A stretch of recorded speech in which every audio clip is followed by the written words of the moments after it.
Здравствуйте, друзья и подписчики нашего канала. В этом видео я хотела осветить последние события вокруг платежной системы Papara, так как многие иностранцы, живущие в Турции и за ее пределами, к сожалению, пострадали, так как пользовались услугами этой компании. Эти события стали тревожным сигналом для тех, кто использует необанки и финтех-сервисы без должной проверки. Владелец Papara Ахмед Фарук Карслы был задержан турецкими властями по обвинению в организации нелегальных ставок и отмывании денег.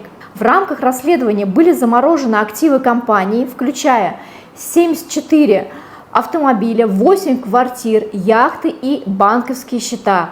Сумма конфискованных активов оценивается в 5 миллиардов турецких лир. Это более 128 миллионов долларов. Papara была популярна среди россиян, особенно после блокировки российских карт за границей, благодаря возможности удаленного открытия счета и получения карты. Однако теперь пользователи столкнулись с невозможностью вывести свои средства и использовать карты из-за того, что их счета были заморожены. Papara – это так называемый необанк. Необанк – это онлайн-банк без физического отделения. Все происходит через интернет-приложения, переводы, карты, покупки.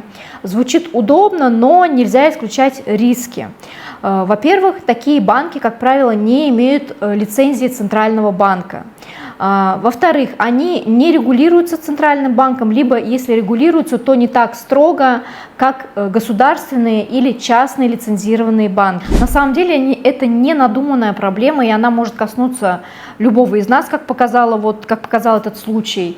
И даже в нашем, не таком далеком окружении, скажем, там знакомые наших знакомых, держали, оказывается, большинство своих сбережений вот в таком вот банке Papara, и сейчас столкнулись с серьезными трудностями и не знают, когда они смогут забрать свои деньги. Поэтому мы настоятельно рекомендуем вам обращаться только в проверенные государственные либо частные банки, которые имеют лицензию. И в Турции эти банки на слуху, они имеют репутацию. Например, возьмем Зираат-банк. Это один из немногих банков, который работает с иностранцем и открывает счета иностранцам. Это крупнейший государственный банк, предоставляющий широкий спектр финансовых услуг. Затем есть Вакыф-банк. Это также государственный банк. Он предоставляет также широкий спектр финансовых услуг. Также есть частные банки с высоким уровнем доверия. Это Ишбанк Асы, например. Это очень старый банк, известный своей стабильностью и инновациями. Также есть Гарантий-банк. Это крупный частный европейский банк. Затем Денизбанк, также частный банк с разнообразными финансовыми продуктами и услугами. И, конечно, когда вы хотите вложить свои средства в какой-то из банков, нужно знать, есть ли у него лицензия, какая репутация у этого банка, регулируется ли он Центральным банком и так далее.